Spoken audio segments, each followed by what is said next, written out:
एवी super academy में आपका स्वागत है। किरण प्रकाशन के जीएस और इंग्लिश का सेट हम लोग आगे देखते हैं। निम्नलिखित में से किस प्रकार की संरचना भारत की बौद्ध वास्तुकला से संबंधित नहीं है? तो इसमें से मेनकस हो जाएगा, नहीं पूछा है, जबकि चैत्य, विहार और स्तूप तीनों होंगी।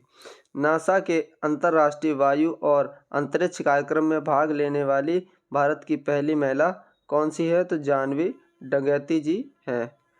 अगला, निम्न में से किसने इंडोमिटेबल स्पिरिट पुस्तक लिखी है? तो एपीजे अब्दुल कलाम ने इंडोमिटेबल पुस्तक लिखी है।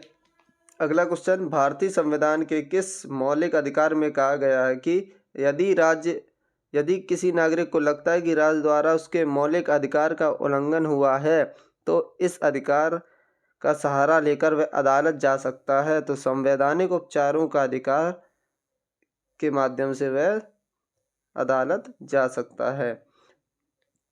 अगला देखते हैं, अपने शासनकाल के दौरान अंग्रेज किसानों को किस फसल को उगाने के लिए मजबूर करते थे पंजाब में? तो ऐसा कौन सा था? गेहूं। 16वीं शताब्दी में दिल्ली का लाल किला किस राजवंश के शासकों का निवास था? ये मुगल शासकों का निवास हुआ करता था। ठीक है। अगला, 2011 की जनगणना के अनुसार निम्नलिखित में से कौन सा राज्य भारत में सबसे अधिक घनी आबादी वाला है? तो बिहार, जिसका जनसंख्या घनत्व है 1106। पटकई पहाड़ियाँ किन पर्वत श्रृंखलाओं से संबंधित है? तो ये पूर्वांचल की पहाड़ियों से संबंधित है, पर्वतों से संबंधित है। ठीक है, जो कि अरुणाचल प्रदेश के आसपास हैं। लाल रुधिर कणिकाएं, इसका अन्य नाम एरिथ्रोसाइट्स भी होता है। ये कहाँ बनती हैं? तो लाल अस्थि मज्जा में बनती हैं। बाद में दूसरे बनने वाले प्राथमिक जाइलम तत्व को क्या कहते हैं? तो मेटाजाइलम कहा जाता है। अगला है कि इनमें से कौन सा संघ रज्जुकी का मतलब कॉर्डेटा संघ से संबंधित नहीं है? तो इसमें से नहीं पूछा गया है, तो हृदय पृष्ठ भाग में होता है, ये नहीं है। कॉर्डेटा संघ का उदाहरण कौन है? समुद्री घोड़ा, कॉर्डेटा संघ का रोहू मछली वगैरह, ये कॉर्डेटा संघ के उदाहरण है। आगे देखते हैं, पंचायत गठन का चुनाव उसके विघटन की तिथि से कितनी अवधि समाप्त होने से पहले पूरा हो जाना चाहिए? तो 6 महीने से पहले पूरा हो जाना चाहिए। एक औद्योगिक अर्थव्यवस्था को सबसे सुंदर ढंग से परिभाषित किया जा सकता है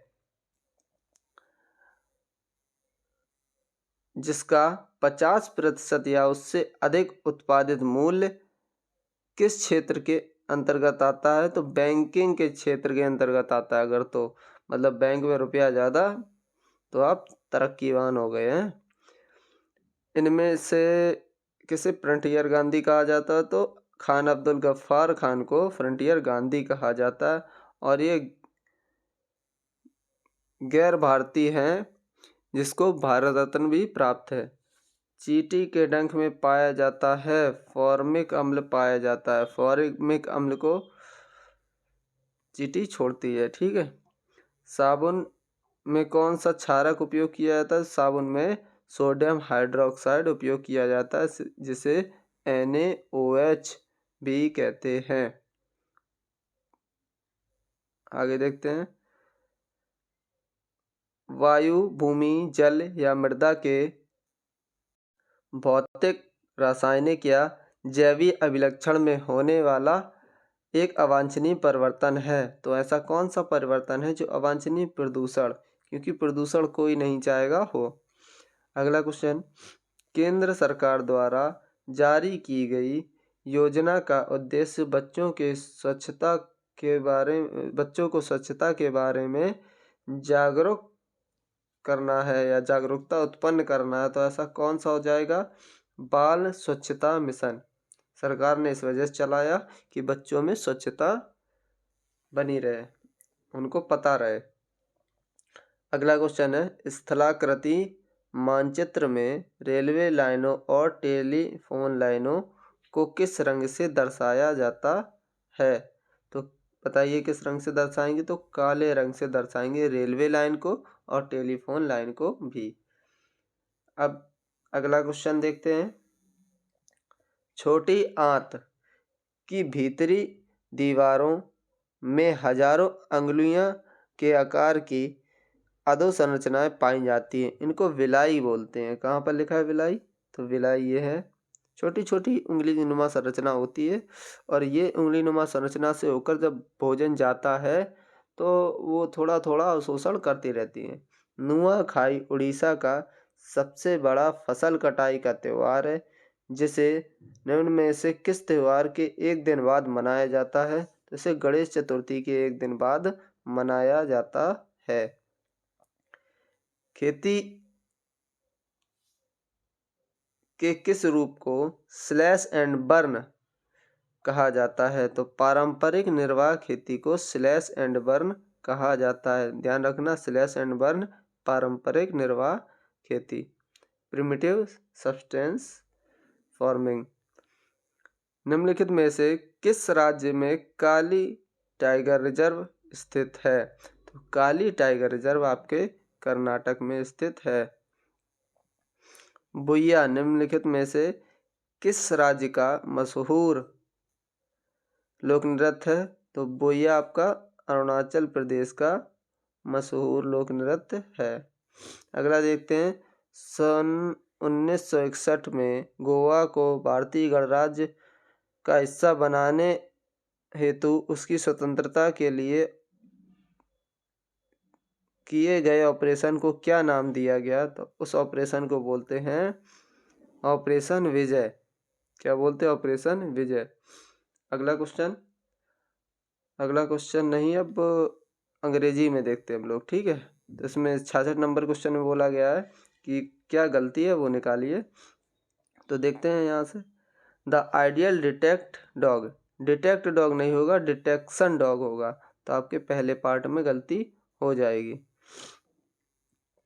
दूसरा, until I was still a little weak, I decided to walk home from metro station। मैं बीमार था या कमज़ोर था, फिर भी मैंने घर से मेट्रो स्टेशन तक जाने का डिसाइड किया। तो इसके लिए वैसे तो until टाइम सूचक है, ठीक है, तो टाइम सूचक तो यहाँ नहीं लगेगा, या समय सूचक है तो ये नहीं लगेगा, इवन दो लगेगा।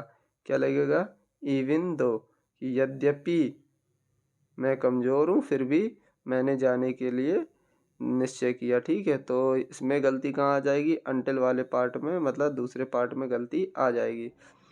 अब देखते हैं, फिल इन द ब्लैंक्स है। तो बोला है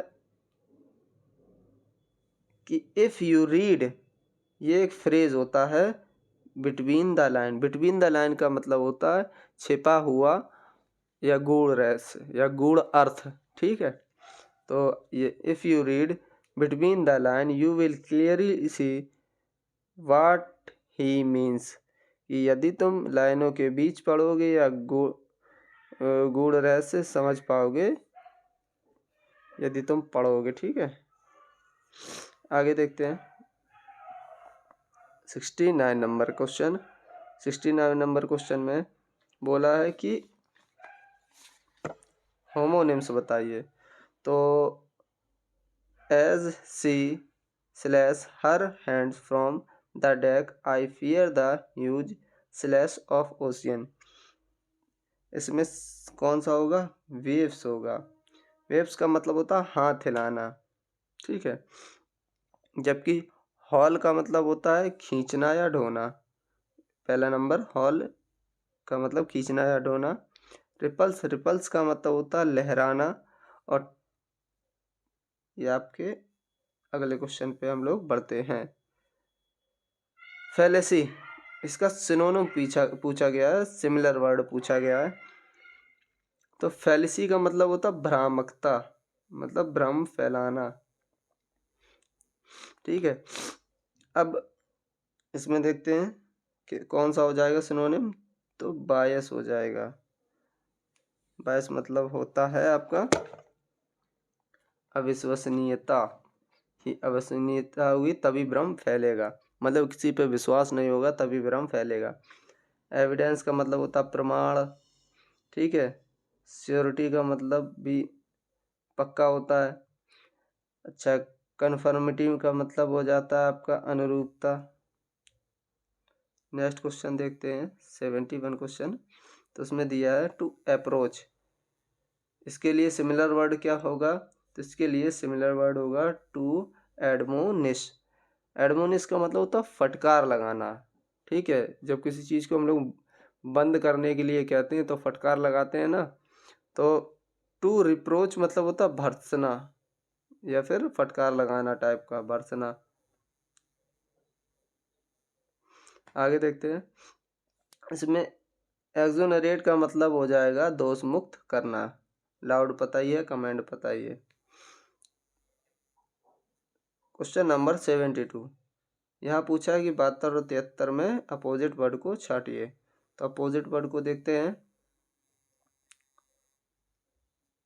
72, वेनरेशन। वेनरेशन का अर्थ किससे किसके अपोजिट होगा? तो देखो, वेनरेशन और एडोरेशन, रेवरेंस और एडमायरेशन, इन सभी का अर्थ होता है आदर सम्मान, आदर सम्मान या फिर प्रशंसा करना, ठीक है।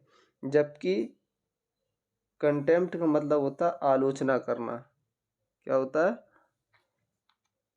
यह आलोचना करना भी होता है, घृणा करना भी होता है। तो इसका आपका ये अपोजिट बन जाएगा। 73 नंबर क्वेश्चन देखते हैं। तो 73 नंबर क्वेश्चन में लिखा है इम्पग्नेबल। इम्पग्नेबल का अर्थ होता है विवादास्पद, जिस पे विवाद हो, ठीक है। तो जिस चीज पे संदिग्ध होगा। अच्छा, देखते हैं। डिसी, इसका मतलब होता है जोखिम भरा। डेबिटेबल, डेबिटेबल का मतलब भी होता है विवादास्पद। इंड्यूबियस, इंड्यूबियस का मतलब होता है संदिग्ध। तो इसका अपोजिट ये ही हो जाएगा। हेजी, हेजी का मतलब होता है धुंधला या अस्पष्ट, ठीक है। ड्यूबियस मतलब होता असंदिग्ध, तो जिस पे संदेह ना हो, और तो ये अपने आप अपोजिट हो जाएगा। देखते हैं क्वेश्चन अगला। इसमें पूछा कि ईडियम, सबसे इजी ईडियम है एड इंसल्ट टू इंजरी। इसमें मतलब हो जाएगा,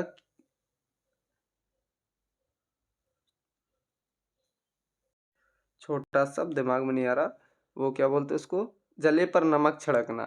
जले पर नमक छिड़कने के लिए इसमें से कौन सा सही होगा? Make a bad situation even worse. Okay. 75 में देखते हैं कि jump on the band wagon. इसके लिए कौन सा होगा? Jump on the band wagon का मतलब होता है जैसा देश वैसा वेश। तो कौन सा हो जाएगा? Get involve in an activity because it is likely to succeed, कि हम उस एक्टिविटी कर रहे हैं जो हमें थोड़ी सी सफलता दिलाएगी। तो अगर उसके लिए आप अपने आप को ले जा रहे हैं तो जैसा देश वैसा भेष। देखते हैं 76 नंबर क्वेश्चन। इसमें ऑन के नीचे अंडरलाइन है, तो गलती कहीं ना कहीं ऑन को हटा के कुछ और लगाना है। तो देखते हैं, it is wise to insure once home on fire. यहाँ अपने घर को बचाना चाह रहा है, इंश्योर मतलब बचाना, तो इंश्योर करना चाह रहा है। तो बुरी चीज़ों से जब किसी को बचाते हैं तो वहाँ पर अगेंस्ट लगता है, तो आपके ऑप्शन में अगेंस्ट भी दिया होगा, ठीक है। देखो दिया भी है अगेंस्ट। 77 नंबर देखते हैं। No other place in India gets much rainfall as मस मासेनराम, जैसे मासेनराम बोलते हैं। अब किसी की तुलना की बात की जा रही तो एज मच एज लगेगा, तो एज मच रेनफॉल एज मासेनराम, ठीक है। अगले में आपको कुछ वर्ड दिए हैं, इनको देखते हैं। चलिए 78 नंबर, शोइंग स्ट्रॉन्ग फीलिंग। अब स्ट्रॉन्ग फीलिंग को दिखाना मतलब प्रबल, वेहमेंट मतलब होता है प्रबल। मीक, मीक का अर्थ होता है नम्र या विनीत, विनम्र या विनीत। अगला एपेथिक, एपेथिक का मतलब होता है उदासीन। इम्पोर्टेंट, इम्पोर्टेंट का मतलब होता है दुर्बल। तो आपका वन वर्ड पहला वाला ही, सॉरी दूसरा वाला ऑप्शन का ही सही हो जाएगा। ए स्नीत, इसने तो सीधा ही सीधा बोल दिया, स्नीत का मतलब होता है मयान।